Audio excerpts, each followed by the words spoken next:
पुणेमध्ये एका बांगलादेशी अल्पवयीन मुलीला कुंटणखान्यात डांबून वेश्या व्यवसाय करण्यास भाग पाडण्याचा प्रयत्न केल्याचा प्रकार समोर आला आहे, परंतु मुलीने त्यास नकार दिल्याने तिला पट्ट्याने मारहाण करण्यात आली। याबाबत सामाजिक संस्थेच्या कार्यकर्त्यांना माहिती मिळाल्यानंतर सहकारनगर पोलिसांच्या मदतीने तिची सुटका करण्यात आली। या प्रकरणी 2 दलालांना अटक करण्यात आली असून तिघांवर गुन्हे दाखल करण्यात आले आहेत। पोलिसांनी दिलेल्या माहितीनुसार अल्पवयीन मुलगी ही आरोपी तमन्ना उर्फ पारुल मुख्तार शेख हिच्या ओळखीची आहे। तमन्नाने तिला पुण्यात ब्युटी पार्लरमध्ये चांगली नोकरी मिळवून देण्याचे आमिष दाखवले। त्यानुसार ती बंगळूरमध्ये आली।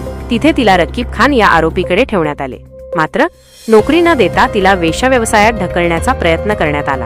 मुलीने विरोध केला असता तमन्ना शेख आणि अभिषेक प्रकाश संथेबेन्नूर राहणार हुबळी कर्नाटक यांनी तिला पुण्यात आणले। सहकारनगरमधील एका खोलीत डांबून तिला वेश्या व्यवसायास भाग पाडण्याचा प्रयत्न केला।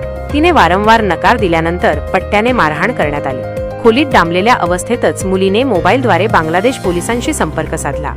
बांगलादेश पोलिसांनी तत्काळ पुण्यातील एका सामाजिक संस्थेशी संपर्क साधला। संस्थेच्या कार्यकर्त्यांनी सहकारनगर पोलिसांना माहिती दिली। अतिरिक्त पोलीस आयुक्त राजेश बनसोडे, पोलीस उपायुक्त मिलिंद मोहिते यांच्या मार्गदर्शनाखाली वरिष्ठ निरीक्षक राहुल आवारे, पोलीस निरीक्षक सुरेखा चव्हाण यांच्या पथकाने शुक्रवारी रात्री शोध मोहीम राबवली। शनिवारी पहाटे अभिषेक संथेबेन्नूर आणि तमन्ना शेख यांना अटक करण्यात आली। त्यानंतर पीडित मुलीची सुटका करण्यात आली। आरोपी न्यायालयीन कोठडीत आहेत।